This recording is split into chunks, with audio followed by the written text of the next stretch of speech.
সিরাত sample এক জান্নাতের ভিতরে যে বউ দিব এই বউগুলা কোনোদিন রোগ করা হবে না, জিনিসপত্র লড়তো না, জিনিসপত্র বানতো না। আল্লাহ কয় এক একটা বউয়ের দিকে তাকাইয়া এক একজনের 40 দিন চলে যাবে, সে গতি পারবে।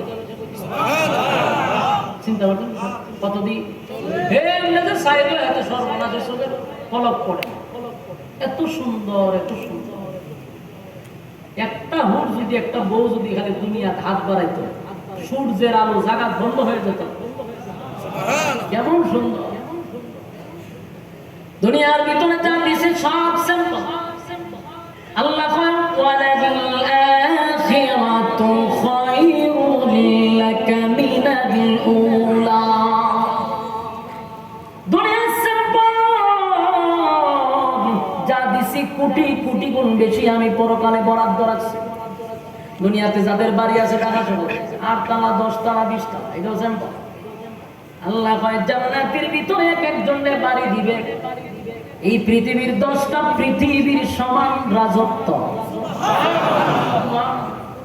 এই পৃথিবীর 10টা পৃথিবীর সমান এক একটা জান্নাত হবে। সুবহানাল্লাহ। এই ওয়াজ আগে করলে সুশীল সমাজটা বলতে কিতা কয়, হয় কিতা হয় কি, এটা হাসা হয়নি। এখন যখন গবেষণা করছে দেহে যেই পরিমাণ জায়গা আছে 10 টাকারে এই পৃথিবীর 1000 সমান দিল জায়গা পুরাবে না। বিজ্ঞান বিশ্বাস করে এখন কথা বুঝতেছে?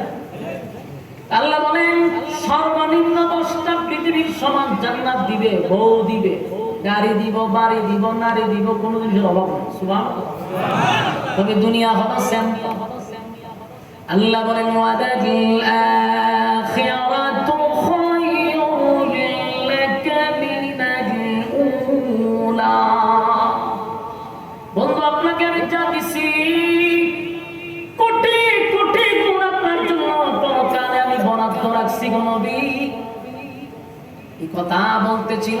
এরপর আল্লাহ বলেন وَلَسَوْفَ يُعْطِيكَ رَبُّكَ فَتَرْضَى। আমার যুবক ভাইরা, আয়াতের দিকে যদি লক্ষ্য করি বোঝা যায় এই সূরাটাই নাযিল হয়েছে যেন আল্লাহ নবীর খুশি করবার লাগে। আল্লাহ কয় وَلَسَوْفَ يُعْطِيكَ رَبُّكَ فَتَرْضَى। বন্ধু আপনার আমি অচিরেই খুশি করব, অচিরে এমন খুশি করা করব নবী, যত দিব আপনি খালি খুশি হবেন, দিতেই থাকবো দিতেই থাকবো দিতেই থাকবো, খুশি না হওয়া পর্যন্ত বন্ধ করবো না। তাফসীর কারণকে বলেন দুইটা ব্যাখ্যা হইতে পারে। একটা হয় তোমার মক্কা বিজয়, আর একটা হলো মেরাজের রজনী। আরো অনেক কথা বলতে আল্লাহ তাআলা খুশি করবেন যে বলছে, এটার একটা কারণ হইতে ও চিনি খুশি করবে, তার মানে মক্কা বিজয়। অথবা ওই যে আল্লাহ 7 আসমানে ইনভাইট করছে, দাওয়াত দিয়ে দিছে না 7 আসমানে, এটার শস্য সংবাদ হয়তো বা নবীরে বুঝাইছে। আরেকটা কারণ হতে পারে কিয়ামতের কঠিন ময়দানে বন্ধুকে খুশি করার জন্য আল্লাহ বলবে বন্ধু